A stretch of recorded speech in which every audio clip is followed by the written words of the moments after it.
ரொம்ப நாளைக்கு அப்புறம் ஒரு ட்ரான்சிஷன். இந்த அபுதாபிக்குடைய கெட் ரெடி ப்ராசஸ் கொஞ்சம் பெருசு. ஒரு நாள் 2 டேஸ்க்கு முன்னாடியே போய் நெயில்ஸ் ஃபுல்லா பண்ணிட்டேன் கிளாமர் சலூன். அப்புறம் அதுக்கு 2 டேஸ்க்கு முன்னாடி போய் ஆப்பிள் பியூட்டில போய் எனக்கு வேக்ஸும், த்ரெட்டிங் அண்ட் ஃபேஷியல் ஹேர்லாம் ரிமூவ் பண்ணிட்டேன். இதுக்கு எல்லாருக்கும் முன்னாடி என்னோட மெடிக்கல் ப்ரொசீஜர் ஃபுல்லா முடிக்கணும். என்னோட பேக் அண்ட் என்னோட மென்ஸ்ட்ரல் இஷ்யூ கொஞ்சம் போயிட்டு இருந்துச்சு due to depression, anxiety. So சைக்காட்ரிக்கையும் பார்த்துட்டு அப்படியே உண்டியல் இந்த காசையும் ஃபுல்லா எடுத்துட்டு, ஏன்னா ஊர் போறதுக்கு காசு தேவை பார்த்தீங்களா?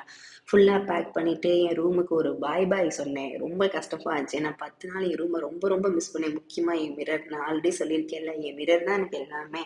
என்னோட ஹாப்பினஸ், என்னோட சோகம் எல்லாமே அதுகிட்ட வந்து சொல்லி அதுகிட்ட நான் ஷேர் பண்ணும் போது தான் எனக்கு ஒரு பெரிய ஒரு மனவலியே குறையும். அப்புறம் பஸ் ஏறி சென்னைக்கு வந்துட்டு அப்புறம் ஹேர் கட் அண்ட் லிட்டில் சர்வீசஸ்லாம் எடுத்துக்கும் போது ஐ காட் ஃபுல்லி க்ரூம்ட் அப். சொல்லணும்னா 2 கிலோ எக்ஸ்ட்ரா எடுத்துட்டு வந்துட்டேன். அப்புறம் சென்னையில் அதை உட்காந்து கழிச்சிட்டு ஓவராலாக பேக் பண்ணி ஏர்போர்ட்டுக்கு கிளம்பியாச்சு.